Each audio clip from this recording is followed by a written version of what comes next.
This edition of the Impact Podcast is brought to you by ERI. ERI has a mission to protect people, the planet, and your privacy, and is the largest fully integrated IT and electronics asset disposition provider and cybersecurity-focused hardware destruction company in the United States, and maybe even the world. For more information on how ERI can help your business properly dispose of outdated electronic hardware devices, please visit eridirect.com.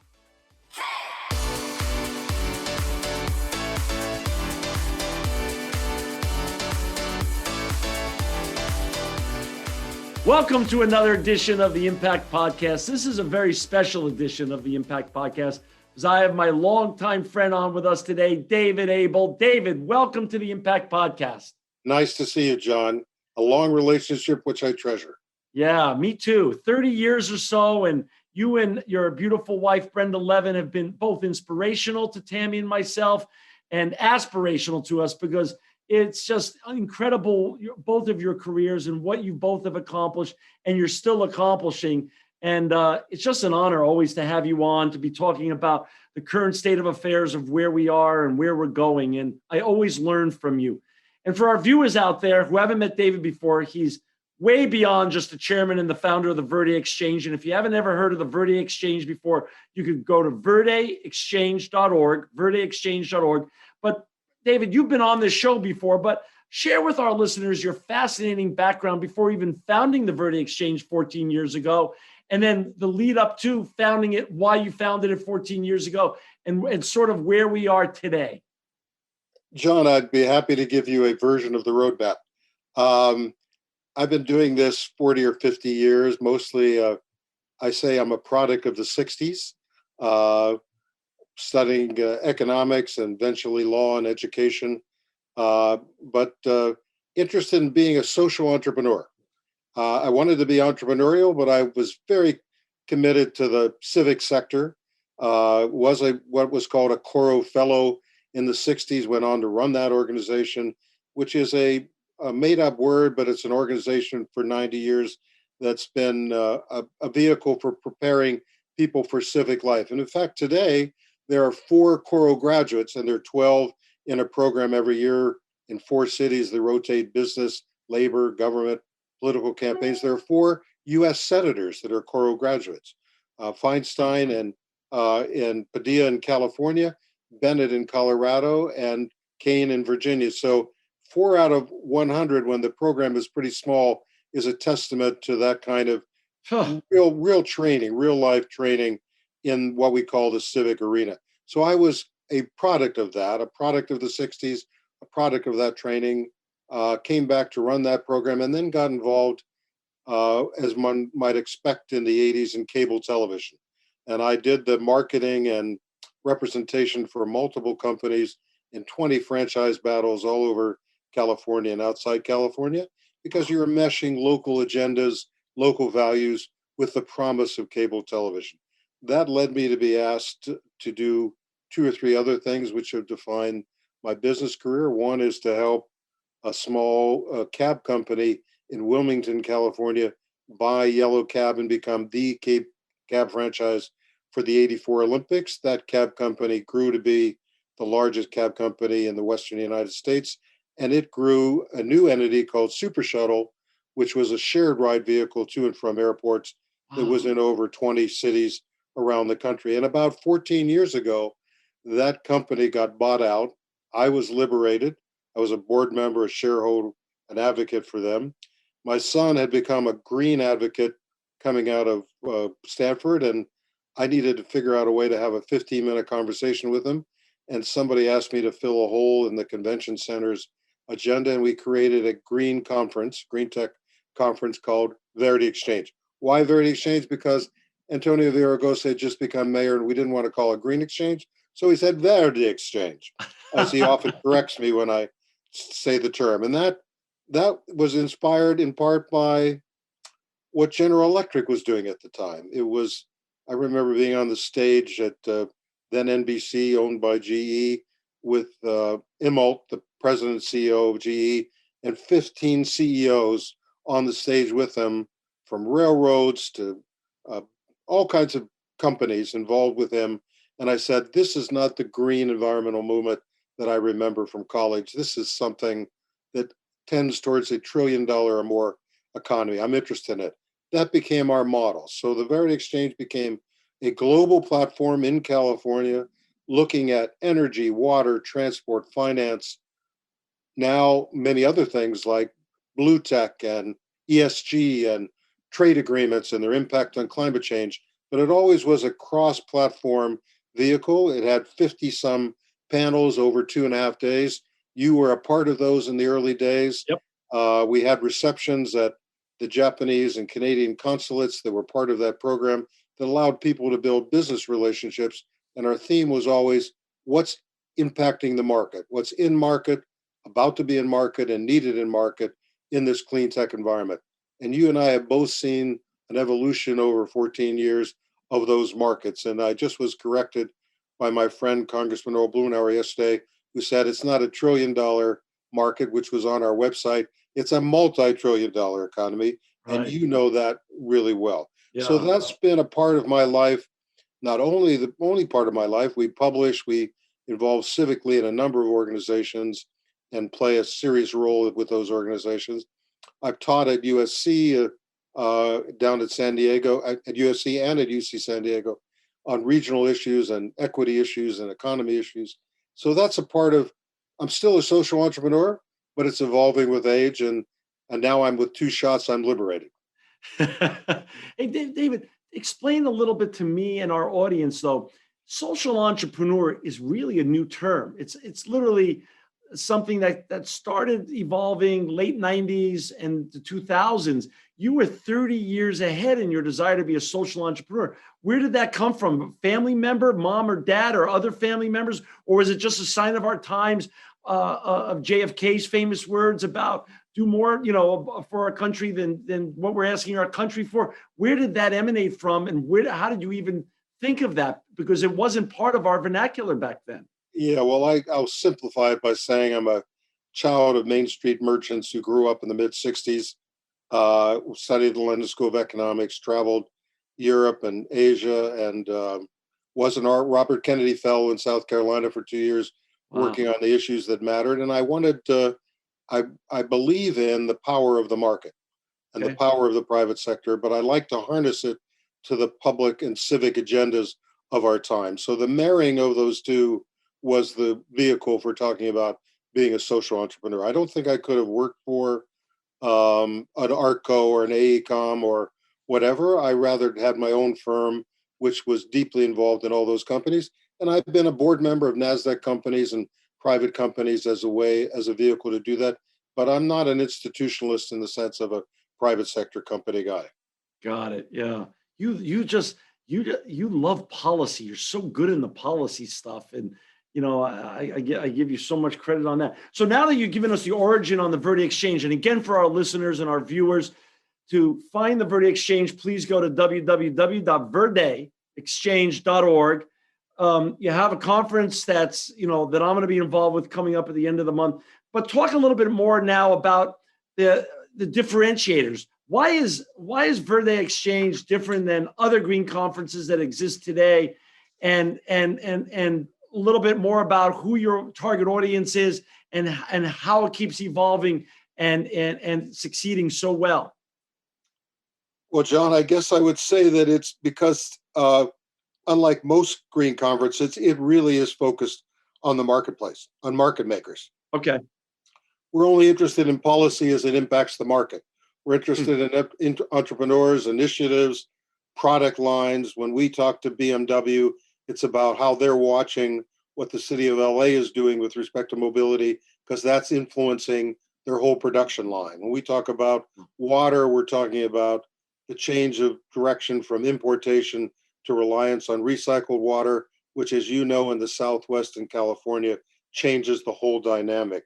When we're talking about the grid, we're not talking any longer about how the PUC is reimbursing PG&E and SC&E. We're talking about how it has to be a two-way grid and how we're going to decentralize that grid and rely on it at the same time. And we're talking about water in the oceans. We're not talking about, as a marine institute, we're talking about the promise of blue tech and of technology in the ocean. I give you one example. We have geotech thinking about how we find our way with maps in our car from one direction to another using satellites, but underwater you can't use satellites. So what are the technologies that are being stolen from JPL and the defense industry to be used in the new sectors of undersea exploration and development? When we're talking about uh, ESG, which, Right. as you know, is bursting onto the scene as a material driver. We had panels with NASDAQ and the Toronto Stock Exchange and other companies for years and had small audiences. Now I think we'd have a giant audience, as you well know, as Morgan Stanley and Price Waterhouse and everybody in the world realizes it will drive markets and drive the behavior of companies. So we're doing that. Environmental justice has become a new part of what we're doing because it's a part of life. We just had 3 webinars on green hydrogen and what hydrogen and what's exploding in that market of renewable green hydrogen, both globally and as a alternative to large scale manufacturing industrialization processes. All these are new and they're evolving at breakneck speed. We like to have the people in the room who are the market makers driving that or who want to copy or scale those technologies. That's the thrust and centerpiece. I'd say the last is from day one, we've had a global perspective, the Japanese, the Canadians, the Europeans, the Canadians deeply, the Koreans, the Aussies, New Zealand, have all been a part of our conference. All of them have come to the California marketplace and all of them have two-way agreements. The Israelis have just taken a big piece of Verde Exchange in the marketplace as well. So it's a global, but focused on California. And California, we think, is a leader in this market. Um, with regards to carbon credits, what's the future hold for carbon credits with regards to creating an exchange where offsets are acceptable and also purchasable? Is this part of what's going to be happening in terms of climate change in the future, David, or not so much? Well, John, it's a leading question because I could turn it back on you. You know more about it, even though you'd be an expert on one of our panels. But we've had the California Treasurer to be a part of this. We've had federal tax policy people be a part of these conferences for years. We've talked about carbon capture. We've talked about Right. some of the largest uh, investment funds in California, U.S. Renewables, who really believes in this, has a promise. But again, I'm the generalist bringing the talent together. And I would turn to you and say, John, what's the opportunity here for your company in terms of credits? Huge. It's a huge opportunity and it's very exciting. Very exciting. Well, this conference is going to be online. Well, it's been online, John. Instead of our conference was always the last week of January for 14 years. Right. Obviously, this year we couldn't bring people together, Right. 1,000 people together in a downtown hotel Right. from 15 different countries as Right. well as California. So we went virtual and we spread it out over time. And we've been doing webinars since November all the way through March, a couple at a time on these various topics. But given that science is winning and we're going to be living in a post-pandemic world, God willing, in 2022, what's your feelings on in-person and relationship building and being nose to nose versus leveraging wonderful technology that you and I are sharing today? It's a great question, John. I'm 74, so I'm biased to that impersonal, over a coffee, over at a reception at the Japanese consulate, building relationships year to year that grow Right. and are followed up. And I'm biased towards that. But I have to admit, doing these webinars and bringing people together, sometimes on one webinar from 4 corners of the globe onto one panel, is pretty powerful. Right. But the follow up and the maturation of those relationships, I wait to see whether they're still as strong as the ones that are developed in person. And by the way, I traveled as well, not only to the Milken Conference, which you're familiar with, but to major conferences all over the globe, building relationships, not so much to go to the conference, but to build those relationships. And I find those experiences very, very powerful. So we'll have to see what the balance is of the advantages and disadvantages of being so Zoom centric. Yeah, it's a great point. Well, talk a little bit about that, David. We're living in very interesting and exciting, both interesting and exciting times right now, because it seems like the world is caught up to us. You and I were talking a little bit off air before we started this podcast, and you were very early in what you were doing with Verde Exchange. And for our listeners who would like to find David, his colleagues, and the great work that the Verde Exchange is doing, go to www.verdeexchange.org. You were very early and could have easily gone away, but your tenacity wouldn't allow that. And we were living in some points during the last 14 years where not everyone was really, truly, their feet weren't following their lips. Let's just say that. But now with the new Biden administration and the excitement around ESG and circular economy, it seems as like the world is caught up with guys like you and me. And it's a very exciting time to be both in our positions and doing the work that we do and we both enjoy. What does that mean for you? At 74 is nothing now, David. It was when we were kids, but now, when Warren Buffett's still crushing it at 90, 74 really sounds like about 55 did when we were about 20. So what does that mean for the future of the Verde Exchange, the Biden administration, and everything else green that's happening around the world right now? Well, I'll make a quick comment and then try to answer your question better. What helped us survive in the difficult years was international interest in our platform. Right. They loved being under a larger umbrella with significant connections to the leadership of California's clean tech energy economy. Great the point. PUC, the CAISO, the Energy Commission, CARB, and all those officials have been an integral part and personal friends from the beginning. So they would not let me fail, not let me stop. And that continues, but now again, the energy is coming back in these sectors and the opportunities to keep it going. I would say that I, like you, seeing the new Biden administration come in and seeing the Senate and Congress in the position it is right now, couldn't be more bullish about the opportunities in almost every one of these sectors, on energy, on water, on transport, on green tech, on housing, and the built environment, and building back better. All of these subjects, and the role that I was introduced to 4 or 5 years ago with Admiral Denny McGinn, who was number 2 in the Navy under Obama, and who's become a senior advisor to us on what the role of the military is in moving the agenda along on climate change and clean energy and technology, have exposed me to and made me bullish about these sectors. So why not be a platform for sharing what's going on in the world and raising the bar for people's expectations about both quality and opportunity in these sectors? You all know that politics plays a role in many of the discussions about procurement.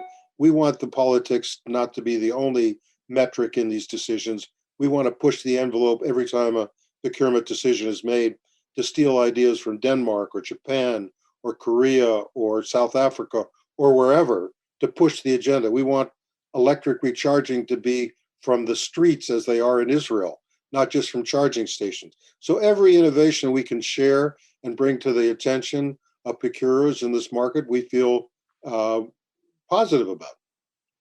Interesting. David, you and I, given that we've been friends now 30 years, and I had the honor to work with your family, especially Brenda, back in the day of the Yelling Company and downtown's revitalization. It was very exciting times, but unfortunately, we also had to live through the Rodney King riots. And last summer, we had to live through another tragic period in American history.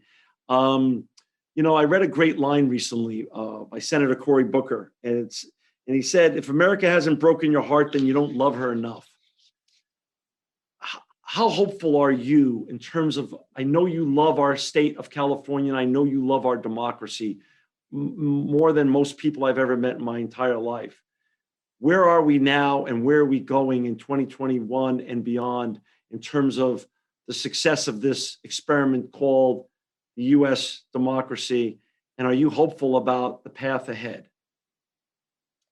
Well, first of all, I'm a Californian, and so I'm generally optimistic. And secondly, California is pivoting, seriously pivoting. We're going to have to find a better balance as we experiment and push the envelope. But I can just tell you, if you look at the leadership changes in the regulatory agencies, in the state, all-woman Transportation State Commission, an all-woman Department of Water and Power in the city of LA, the largest municipal utility in the country. If you see the leadership of the legislature, and again, I'm fond of the old timers, but there's new generations coming every 30 days. So we are trying to pivot. As we find our balance after we pivot, we'll get better and better at it. But again, as a Californian, and I have lived in South Carolina and I have lived in other locations, so not everybody does it the same way, but we are trying to pivot to get a hold of the future and harness it for our advantage. So I'm bullish. I understand the pitfalls of some of this.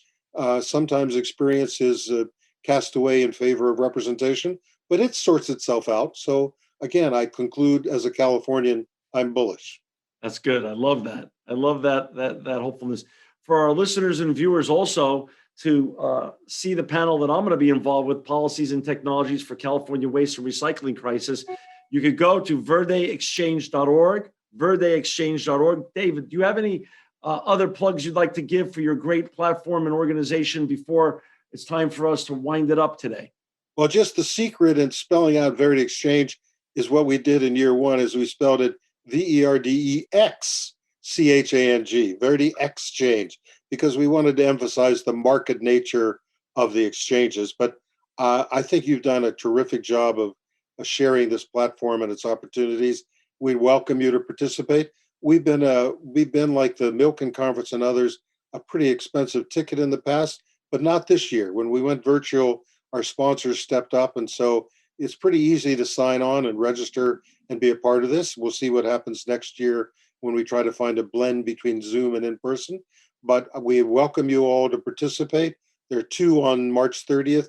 One has to do with the grid and its security and transmission, and the other waste and recycling. And we're delighted to feature you and focus on e-waste and organic waste and plastic waste, all of which are hot topics nationwide, globally, and in California especially. So we'd welcome your participation, and we welcome the relationships that flow from this conversation with you. David, like I said, it's been 30 years of inspiration for me. You're the reason I started this show. This show is just a mission for me, but someone like you who's made an impact their entire life, is just an honor to have you back on today. You're always welcome here. And it's just also very humbling to be asked to participate in your wonderful Verde Exchange platform. Thank you again for being a guest today. I look forward to March 30th and sharing that day with you as well. Thank you, John. Thank you. This edition of the Impact Podcast is brought to you by The Marketing Masters. The Marketing Masters is a boutique marketing agency offering website development and digital marketing services to small and medium businesses across America. For more information on how they can help you grow your business online, please visit themarketingmasters.com.